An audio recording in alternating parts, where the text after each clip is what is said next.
अस्सलाम वालेकुम Sindhi info channel में एक दफ़ा ॿीहर ख़ुशआमदीद आऊं अब्दुल क़यूम जो कि इन असांजी वीडियो जो टॉपिक आहे गोल्डन मिसरी कुकड़ियुनि जो कारोबार।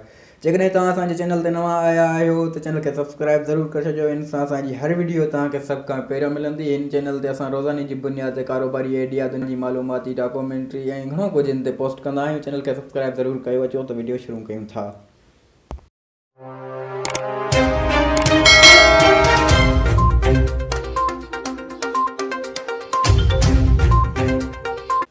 गोल्डन मिसरी कुकड़ियुनि जो कारोबार तमामु बहितरीनु कारोबार आहे ऐं घटि पैसनि में सुठो मुनाफ़ो ॾियण वारो कारोबार आहे। 50% इन में मार्जिन हूंदो आहे। कमाई जो मतिलबु जेतिरा तव्हां पैसा लेंदो ओतिरा साॻा पैसा तव्हांखे इन ते कमाई थींदी। असां जेको अॼु तव्हांखे तफ़सील ॿुधाईंदासीं 100 कुकड़ियुनि जी ॿुधाईंदासीं। 100 कुकड़ियुनि ते केतिरो ख़र्चु ईंदो ऐं मुनाफ़ो केतिरो थींदो। जे त कॾहिं तव्हां शुरूआति कयो था त पहिरियों 100 कुकड़ियुनि खां 100 कुकड़ केतिरनि पैसनि में ईंदी। ॾिसो हीअ जेको कुकड़ आहे मार्केट में आम 100 रुपए खां वठी 130 रुपए ताईं हिकु चूज़ो हिकु कुकड़ लाज़मी मिली वेंदी आहे। इन खां मथे न मिलंदी आहे। तव्हां जेकॾहिं हिक जाइ ते 100 कुकड़ वठंदो त तव्हांखे ईअं सस्ती मिलंदी। इन करे असां हिन जेको आहे हिकु कुकड़ जी क़ीमत लाथी आहे 100 रुपयो। 100 कुकड़ तव्हां वठंदव 100 रुपए ते तव्हांजी क़ीमत बनंदी पैसा बनंदा 10,000 रुपया। जेकॾहिं तव्हां हिन कारोबार में नवां आहियो मतिलबु पहिरें चकर शुरू करे रहिया आहियो त पोइ हिन में तव्हां 2 खां 3 महीननि वारियूं कुकड़ियूं वठिजाओ। चूज़ो न वठिजाओ, नंढो बचो न वठिजाओ। हुन में तव्हांखे जेको आहे छो जो तजुर्बो तव्हांखे न हूंदो। उनजो हिकिड़ो पंहिंजो दरमियानी टेम्परेचर हूंदो आहे जेको रखिणो पवंदो आहे। उनखे वैक्सीनेशन टीका करणा पवंदा आहिनि चूज़े खे।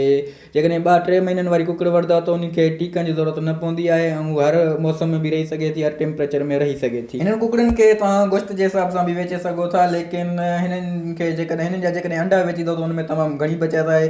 सोच कयो तव्हां वटि 100 कुकड़ आहे, 60 आनो डेली ॾींदी लाज़मी। 60 आनो ॾिए थी। 60 आने खे तव्हां मार्केट में दुकाननि ते ओड़े पाड़े में 12 रुपए ते हिकु आनो ॾियो था त डेली तव्हां 700 रुपए जा आना वेचींदो। जेकॾहिं डेली 700 रुपए जा आना वेचींदो महीने जा घणा थींदा आहिनि 21,000 रुपया। हीअ हिकु तमामु बहितरीनु रक़म आहे, मुनाफ़ो आहे जेको सिर्फ़ु 10,000 खां असां बिज़नेस शुरू कयो हुयो। महीने जा असांखे 21,000 रुपया ॾिए थो।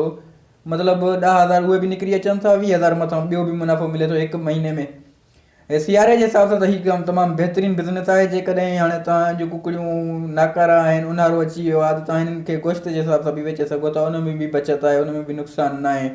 जेकॾहिं तव्हां 100 कुकड़ वरिती आहे 250 या 300 में लाज़मी वेंदी जेको आहे वॾी थी वेंदी ॼामल त उनजी 300 त लाज़मी रक़म थी वेंदी आहे। छो जो देसी कुकड़ आहे, हीअ फार्मी कुकड़ न आहे, उनजी 300 रुपए रक़म थी वेंदी आहे। 300 रुपए ते तव्हां ॾींदव त तव्हांजी 30,000 जी थींदियूं कुकड़ियूं। 5,000 जो खणी खाध खुराक या ख़र्चो ॻणियूं त 5,000 ख़र्चो अची वियो। 10,000 जी कुकड़ियूं वरितियूं हुयूं, टोटल असांजो ख़र्चु जेको कुकड़ियुनि ते थियो 15,000 थियो।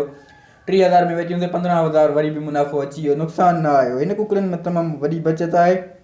हाणे तव्हांखे ॿुधायूं त हिननि जी जॻह केतिरी खपंदी। जेकॾहिं 100 कुकड़ असां आंदी आहे त हिननि खे कीअं रखूं, किथे रखूं, हिननि जूं बीमारियूं कहिड़ियूं आहिनि अचो उहो ॿुधाए। हीअ कुकड़ियूं तमामु मज़बूत थींदियूं आहिनि, आब हवा खे साटे वेंदियूं आहिनि, सर्दी बि सही वेंदियूं आहिनि, गर्मी बि सही वेंदियूं आहिनि। लेकिन हिन में बीमारी अची वेंदी आहे, अक्सर न ईंदी आहे बीमारी, अक्सर न थींदियूं आहिनि, लेकिन अची बि राणी खेत ईंदी आहे। राणी खेत जूं तव्हांखे गोरियूं हर जेको आहे कंहिं बि जानवरनि वारे स्टोर ते वेंदो तव्हांखे आसानी सां मिली वेंदियूं। उनखे चओ त राणी खेत बीमारी जूं मूंखे गोरियूं ॾे, उहे गोरियूं तव्हां कुकड़ियुनि खे विझी छॾियो, इनशाला फ़ाइदो थी वेंदो हुन मां।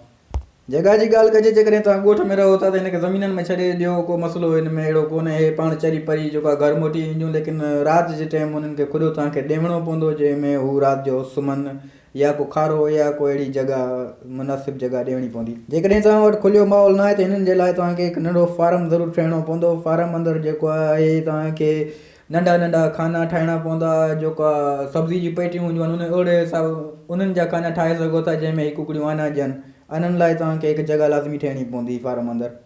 हिननि जे लाइ को वॾे फार्म जी ज़रूरत न आहे। तव्हां वटि को खुॾो आहे, कबूतरनि वारा खुॾा बि थींदा आहिनि, उन्हनि में बि रही सघनि थियूं, या को खुॾियूं ठाहे छॾियो नंढियूं नंढियूं, या खारा उन्हनि में बि कमु हली वेंदो। 100 कुकड़ लाइ को वॾे फार्म जी ज़रूरत न आहे तव्हांखे। चूज़े जी नर मादी जी तव्हांखे हुनजी मोड़ मां ख़बर पवंदी। नर जी जेको मोड़ हूंदी आहे उहा वॾी हूंदी आहे ऐं कुकड़ जी नंढी हूंदी आहे, इहा हर कंहिंखे ख़बर आहे।